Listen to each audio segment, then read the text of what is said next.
அஸ்ஸலாமு அலைக்கும் வரஹ்மத்துல்லாஹி வபரகாத்துஹு. ஒரு மாதம் ஆச்சு வீடியோ போட்டு.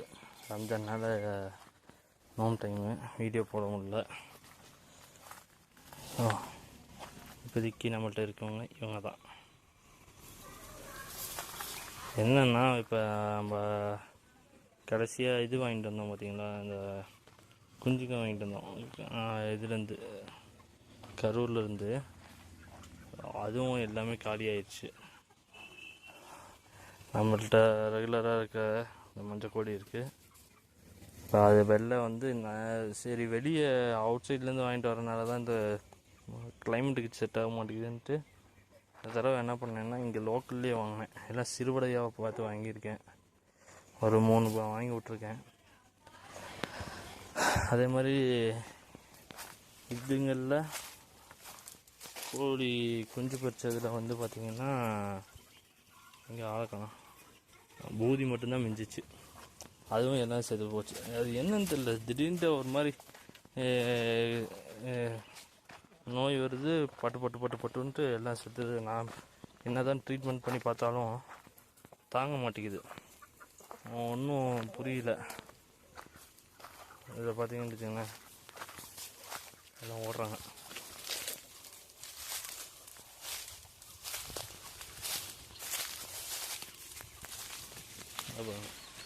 அந்த கருப்பு கோழி குஞ்சு பொறிச்சிருந்ததில் வந்து அந்த பூதி குஞ்சு மட்டும் தான் நின்றுச்சு. மற்றதெல்லாம் இறந்துருச்சு.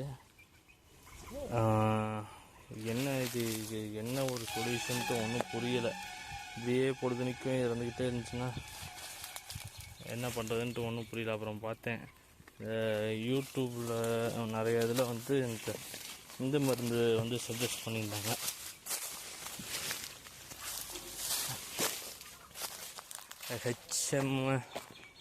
HM1 அப்படிங்கிற ஒரு மெடிசன் வந்து சஜஸ்ட் பண்ணியிருந்தாங்க. டெய்லியும் வந்து கோழிங்களுக்கு தண்ணி வைக்கிறப்ப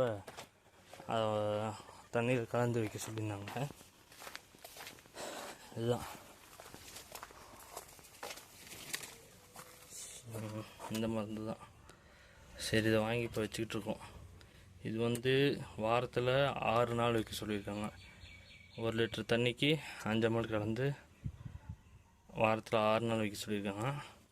ஒரு நாள் மட்டும் இது சளிக்கு உண்டான மருந்துன்னாங்க. 1 லிட்டர் தண்ணியில் ஒரு 6 ml கலந்து வைக்க சொல்லியிருக்காங்க. லாஸ்ட்டு ஒரு 15-20 நாளாக அதுதான் வச்சுக்கிட்டுருக்கு. ஸோ இங்கே பார்த்தீங்கன்னா எல்லாம் செட்டப்லாம் சேஞ்ச் பண்ணிட்டோம். இந்த கூண்டு கீழே கொண்டு போயாச்சு. ப்ரௌனியும் கீழ்த்தவனை கொண்டு போயிட்டு இங்கே ஃபுல்லாக வந்து காய் செடி போடலான்ட்டு ஒரு பிளான் இங்கே வச்சுருக்கு. இப்போ ஆல்ரெடி ஒரு கொஞ்சம் வச்சுருக்கேன். இங்கே வந்து பூசணிக்காய், சொரக்காய், பீன்ஸு, இதுவும் பீன்ஸ் தான், அதுவும் பீன்ஸ் தான். இது மிளகாய், இது கிவி செடி. வீட்டில் வந்து கிவி பழம் வாங்கிட்டு அதிலேருந்து சீடு எடுத்து போட்டோம். அழகாக வந்துச்சு. இது ரெண்டுமே கிவி. பாவக்காய் நான் போட்டு அப்படி மேலே ஏற்றி விட்ருலாம், இந்த இதில் ஏற்றி விட்ருலான்ட்டு. ஸோ இந்த ஒரு ஏரியா மட்டும் அப்படி பிளாக் பண்ணி, ஃபுல் ஏரியா வந்து அப்படி பிளாக் பண்ணி காய் செடிங்க போட்டுடலாம் அப்படின்ட்டு ஒரு பிளான் பண்ணி வச்சுருக்கு. இந்த பெருக்கானோட தொல்லை தாங்க முடியல. மறுபடியும் உடச்சிட்டு வந்துச்சு பார்த்தீங்களா.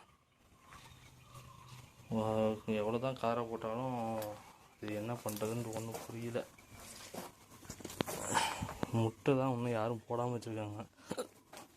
அதுவும் என்ன ப்ராப்ளம்ன்ட்டு ஒன்றும் புரியல.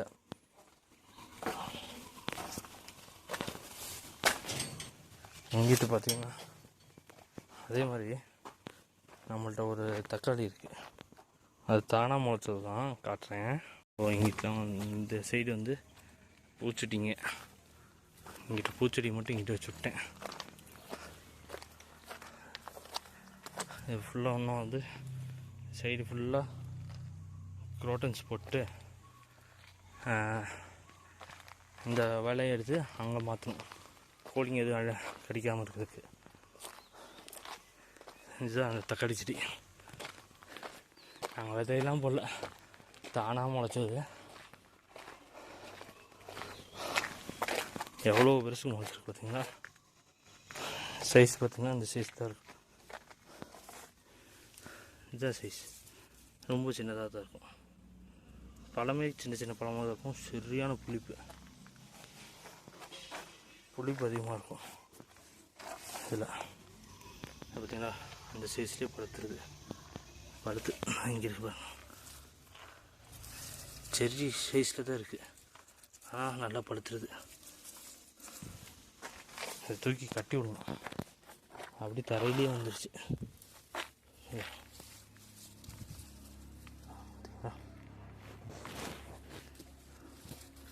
பயங்கரமான புளிப்பு. எப்படி இந்த இடத்துல முளைச்சிச்சுன்னே தெரில, அழகாக முளைச்சி காய்க்க ஆரம்பிச்சிருச்சு. அங்கே புதினா போட்டிருக்கு, கொஞ்சம் புதினா போட்டிருக்கோம். இதெல்லாம் வந்து சும்மா ஒரு ஹாபிக்காண்டி, வியாபாரத்துக்கு அதுக்கெலாம் கிடையாது, சும்மா ஒரு பொழுதுபோக்குக்காண்டி போட்டிருக்கு. இதை கூட அப்படியே கழட்டி அழகாங்க டைவர்ட் பண்ணோம்னா சூப்பராக இருக்கும். அந்த ஏரியாவில் ஃபுல்லாக செடி வச்சுட்டு, இது ஒரு கொய்யா மரம் இருக்குங்க, கொய்யா கன்று நல்லா வந்துருச்சு. இது ஒரு மருதாணி செடி. இங்கே வந்து வெறும் ஃப்ளவர்ஸ் ஐட்டம் மட்டும் வச்சுட்டு காய் காய்க்கிறதெல்லாம் கீழே கொண்டு போயிடலான்ட்டு பிளான் பண்ணியிருக்கேன். நீ கொஞ்சம் கோழிங்க மட்டும் இங்கிட்டு இந்த சைடு ஏற்காடு பக்கம் கிடைக்கிறதா பார்த்து நல்லா சிறுவடையாக இல்லை பெருவடையோ பார்த்து வாங்கணும். ஏற்காடு சேலம் அந்த சரௌண்டிங்கில் பார்ப்போம்.